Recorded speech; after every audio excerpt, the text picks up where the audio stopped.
Welcome to another edition of the Glittery Bones. I'm still Craig McLeod, and that makes this guy here. I feel like I'm praying to a larger godlike figure. Larger is right. I'm John. My name's John Douglas. Happy to be here. I'm just going to throw to Gabs. Yes. And I'm Gabs here reporting for duty once again. Excited. Excellent and then to see you. Thank you. Handing over to Caroline. Back again. Hi, Back guys. again. Here we are. Bye.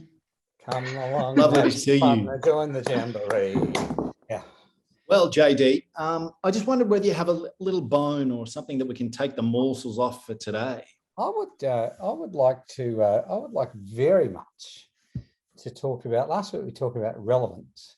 This week Elephants. We didn't talk about elephants last week. We could talk about elephants. I'd love to talk about elephants. They never forget, mate. Remember that. They don't forget.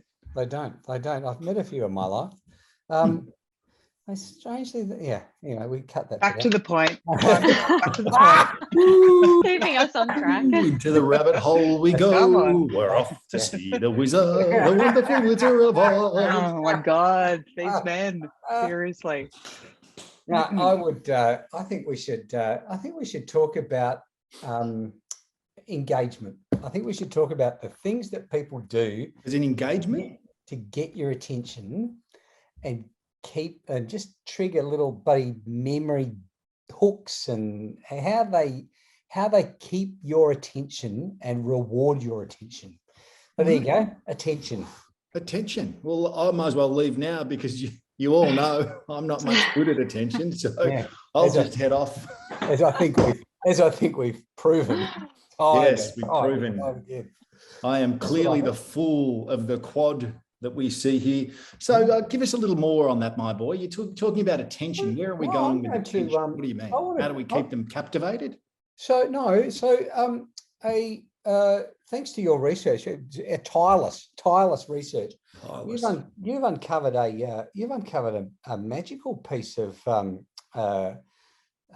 advertising. I call it advertising, a little bit of awareness creation for rosemary. Yes, rosemary health. And I think this started out for me to be a very poor copy of Dumb Ways to Die. Mm-hmm. Like it was like a cross between Dumb Ways to Die and the Foo Fighters. For some reason, that's kind of the collision that happened in my head. Okay. But by the end of the I think it's 2 minutes or a minute and a half. Yeah, it's about 90 to 2 minutes. So by the end of it, I was like, no, you know what? I don't mind it. And then as I'm going through the day, this little musical buddy hook is just dragging at my buddy brain every time I go and get a cup of tea, or, go and kick the cat or whatever the bloody hell. No cat kicking here. We'll cut that. I was not kicking the cat. But it really, it stuck with me. So I have to say, it was against everything that I felt about it at the start. It stayed with me. So hats off to Rosemary, I reckon. But let's play it, and then we can talk about it. Doctors without the waiting rooms. That feels better. Pills without the eye-popping bills. That feels better. Medication straight to your door. Perfect when you're feeling sore. Rosemary feels better. That feels better. Got a frog in your throat, but you live remote. That feels better. Jump the queue while you're on the loo. That feels better. If there's something wrong with your pocket, remember you got a doctor in your pocket. Rosemary feels better. Rosemary feels better. Get that ointment without an appointment. Less awkward chats without your doubts. Keep your undies on. Repeat prescriptions from our pharmacists, unless you need an exorcist. Rosemary feels better. That feels better. So just jump online, it takes no time to do. Rosemary feels better. That feels better. That feels better. Rosemary feels better. There we go. Rosemary. Rosemary. Brilliant. Mm. Absolutely brilliant. Yeah, I quite like, I must admit, the woman on the toilet getting to the front of the line did amuse me and get my attention. There was a lot in that for me. And the point of it really is about different mediums. You know, we can shoot real life, we can, you know, use photography, we can, you know, do all sorts of blends of all of those things. But I think for me, the animation component and the jingle, but also this was the extended mix, it really hit the mark for me as far as entertainment, engagement. And then, as you say, JD, it really did fill my head with a bunch of cues and hooks. I've watched it a bunch of times now, and thanks Ad News for the little foray to it. That's how I kind of found it. But it was outstanding for me. I loved it. And there's so many little bits, you know, the back end where the guy's spewing into the toilet and out comes the rainbow, and then over the top he speaks, and just the in and out of focus. I just thought they'd done an extraordinary job. The team who animated, and I'm not sure who it was, and obviously the agency that did it was pretty cool as well. But the thought of it for me was, why choose animation over real life? Like, what's the benefit of animating over going with a still life or a real life video production? And for me, it's all of those things you mentioned there. It's just the visual references that you get. It's all of that different uniqueness, these characters, you know, and at the end, the way she's dancing and she's got all of that sort of Charleston sort of knees going on, all of those bits of real sort of, you know, the luster that you can get. It's just so good. Really, really captivated me. What about you, ladies? What did you think? I think they're whoop, sorry. We both have an opinion. You go, Caro. yours is probably worth more than mine is. Oh! But I think that was a compliment. I know, it's a fantastic Oh, compliment. good. I thought it might have come off the wrong way. There must be research behind using animations for this category, because if you think about like Mosh and other similar category or other similar product offerings, they all do this animation style. So I wonder if it's, you know, making light of perhaps a boring kind of offering, or thinking about, you know, not everyone wants to go to the doctor, so making that experience more fun and more engaging, perhaps is, you know, the angle that they've taken. And I think they've done a really great job, and it's such a lucrative industry now that we're all being kind of trained into this telehealth way of life. Like, since COVID, we don't need to go to the doctors anymore unless obviously it's something serious. But yeah, this niche market of like e-scripts and you know, doctors and apps and stuff is just making zillions of coins. So I think they've made a really good impact and kind of splash into the market of something that's quite fun and quite engaging. What about you, Gabs? I agree with you. And it's funny, coming from the account service side of the coin, I feel like a lot of the time you go to a client, and a lot of the time when people ask you for an animated output, it's because they feel it's going to be cheaper. And often it's a budget discussion rather than a strategy discussion. So I feel like people go, you know, full TVC shoot, multiple locations, and it sort of blows out, and they go, oh, let's just do the easy route and do animation. And I think that's not the case in this scenario. And I think for me, it was a strategic choice for them, given that this category in the past has been so focused on an older demographic, and the style of ads is always that clinical, you know, doctors and patients filmed scenario. So for them, looking at perhaps broadening this category to a younger demographic, given what we've just been through, and like you said, Caroline, telehealth becoming such a big thing now, I think it was for them a strategic play to get that younger audience.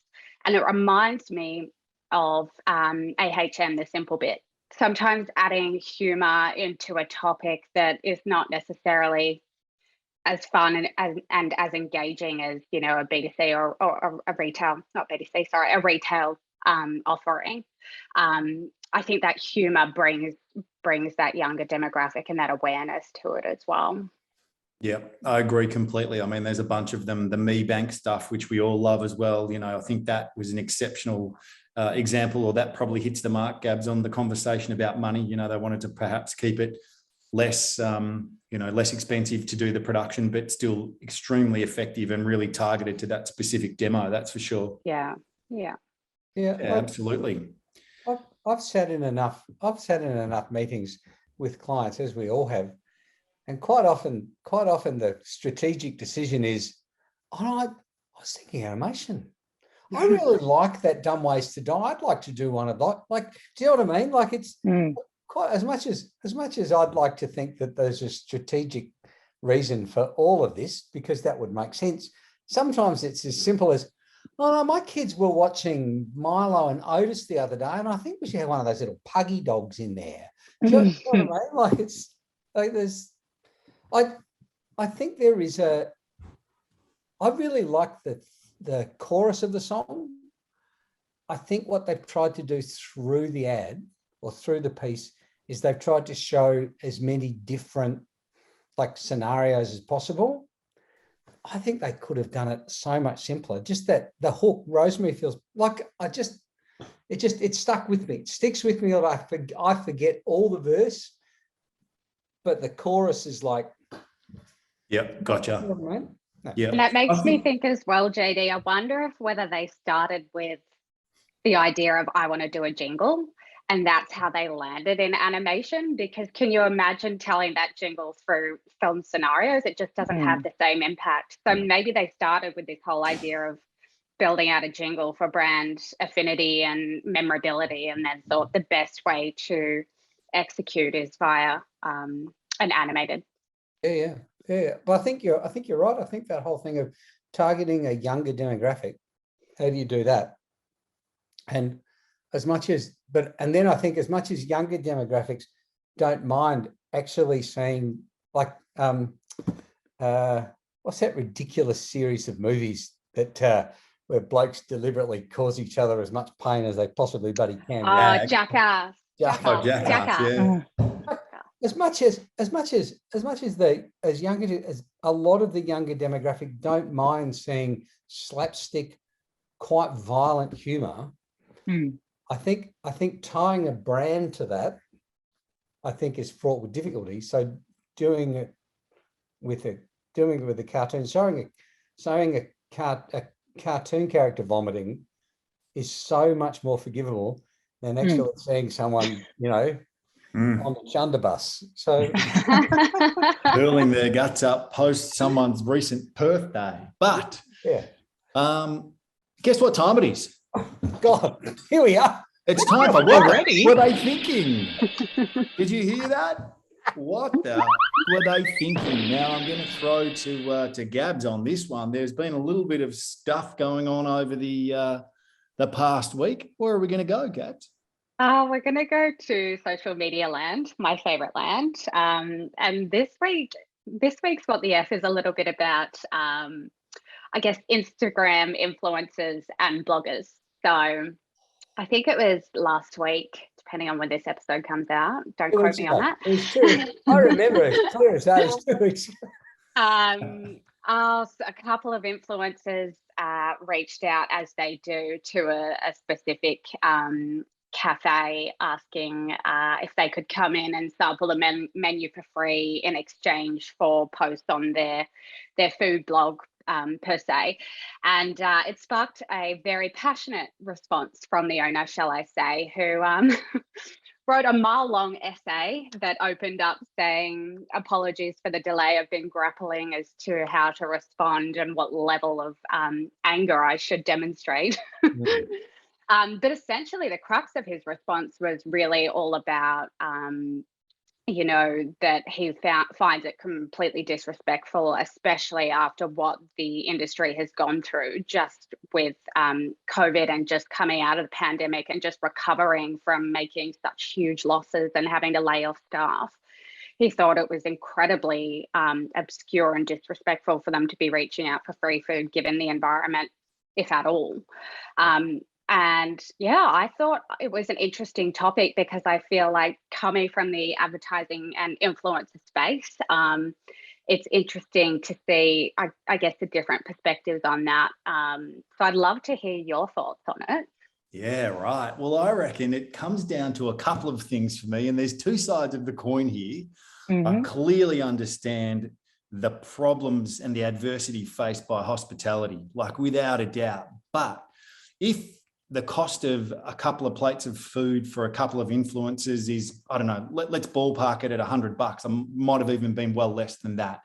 And then the notoriety that comes from them posting it, and then he gets or she gets a ton of people coming in. I'm like, gosh, that might not be a bad thing. Definitely think there could have been an element of poor taste, potentially around timing. But the flip side of that is, you know, if they've got a bunch of followers and all of those followers really work off the recommendations they make, well, God, you know what? I'd be giving them $100 worth of food, no matter how much or how skint we were, to ensure that I got, you know, that our message or our food out in front of, I don't know, 50,000 punters that could potentially be coming in to spend hundreds of dollars on food. But that's my sort of take on it. I agree. I'm in that camp as well. Initially, when I saw the story, I was like, oh, girls, like, what are you doing? That's, you know, have a bit of forethought about what's going on. But then as well, like, life needs to go on. And if that means, like you said, Craig, you know, posting content and people following that and then engaging and going in and buying from this person, then that's the world that we live in. Like, that's what social media is built on. So these girls were doing it. I guess perhaps they hadn't really researched who they were talking to, may have been the crux of it, and really understanding, you know, this cafe and the fact that I don't think they'd ever been there before and there wasn't a relationship in place, I think was where it all kind of came apart. But that's how cafes advertise now. Like, that's how they get following. You know, it's no longer putting out on TV or in the local paper. Like, that's how you hear about places. So I think it may have just been a really bad day to approach the owner, and he or she just let off a little bit of steam in reply. But yeah, I don't know, like,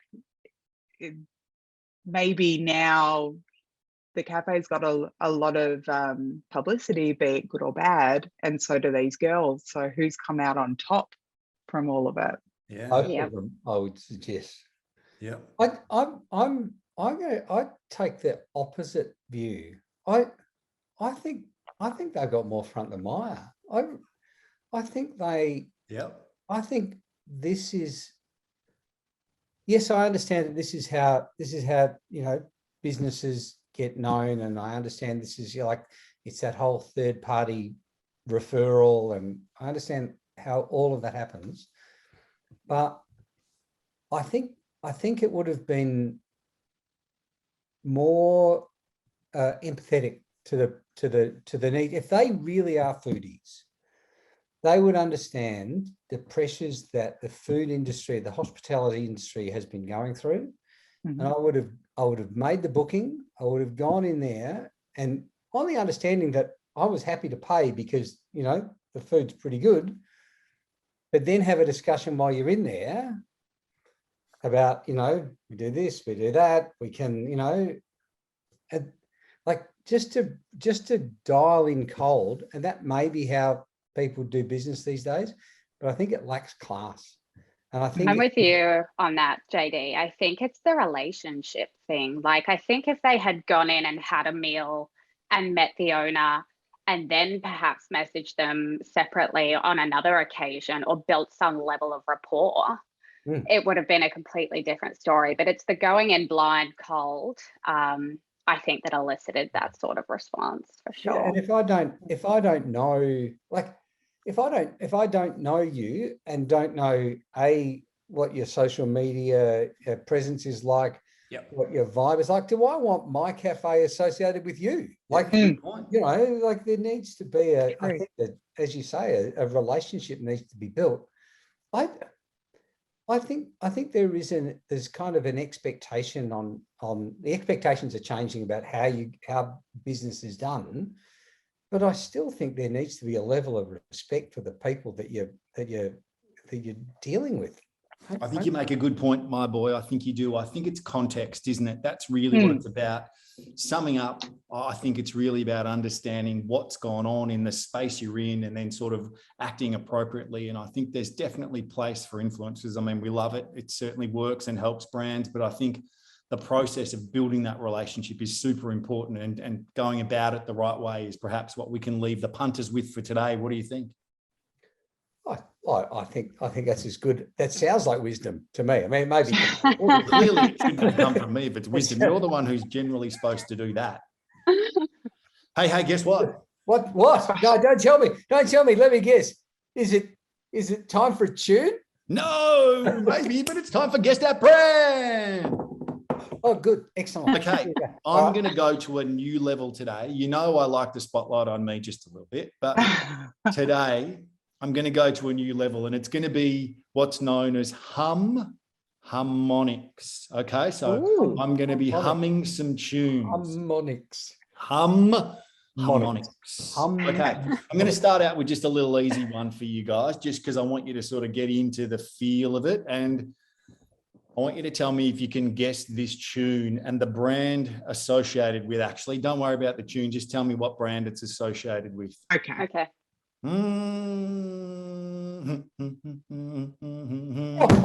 Hey! Yeah. Whatever. That's Vegemite. Hey, Johnny's put his hand up, but Caro's blurted it out. Sorry, couldn't help myself.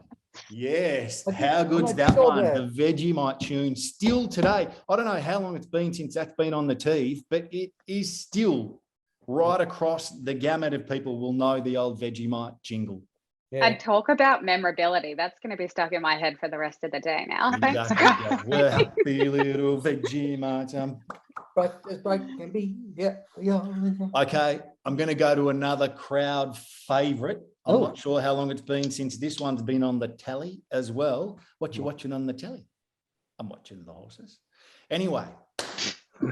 Okay.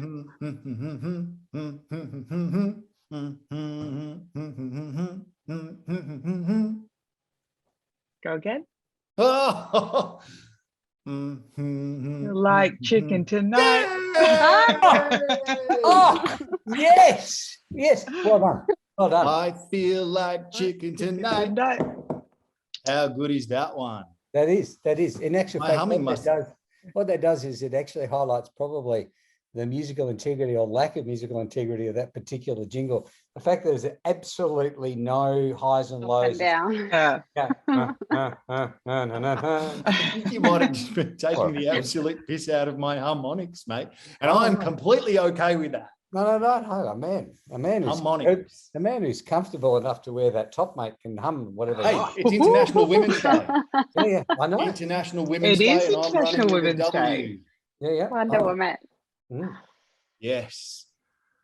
Okay, I've got one more, and I'm not sure how good I'm going to go with the harmonics on this one, but work with me. Okay. Try as you will. And remember, all I need is for you to say your name or just blurt out the brand. Don't just go, just blurt. Like, g'day. Like, I want you to tell me the name of the brand. Come on. Come on. Find the buzzer. I'm failed miserably.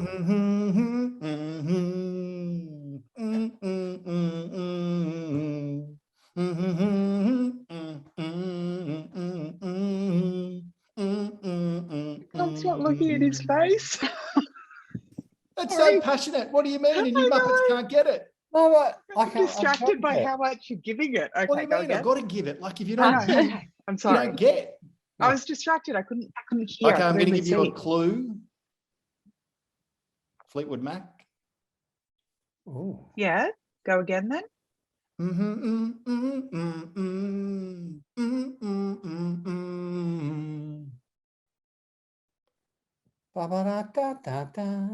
Go your own way. Oh, Jeep. Oh no, I know. Go your own way. It's a car brand. It's a car brand. You Work with me. go Come your on. own way. Yeah. See? I thought Jeep had it. No. yeah. Wasn't it? I thought it was Jeep. No. Listen. No. Keep trying. Go your own way. No, see? Go your own way. I thought that was Jeep. I'm sure. Are you sure it's not Jeep? I Suzu. What did Jeep That's have one to then? me, two to you guys, one to JD, me. what did Jeep have? Who cares? We're not doing Jeep. Yeah, I'm We're sure doing Jeep would go Isuzu. your own way. I They thought don't they do do. it. Go your own way. I reckon they both ran it. Stop. That wouldn't surprise me. Let me Google it. No, Oh, not here you now. go. We're mid-podcast. You have to I do know, it but I'm after Googling that. it. No, let's do it now. Let's do it now before the listeners write in complaining. Well, that, my friends, has been another edition of the Glittery Bones of Advertising. Yeah. Oh, We'll be back next week. Don't go changing. Oh, I'll hang see on. you all then. Caro, before we go, what have you got for us? Isuzu does have it, but Yeah, now yeah. I'm trying to find what Jeep's song right, is. Oh, you got nothing. If you haven't just been able to find it, it's Winner Winner Chicken Dinner Craig. Oh, they've got Don't Hold Back. Oh, well, that's No, nothing no. like Go Your Own Way, is it? Go your own way. That's a classic. That's a great song. It's a Thanks great for song. coming. All the very best. No more now.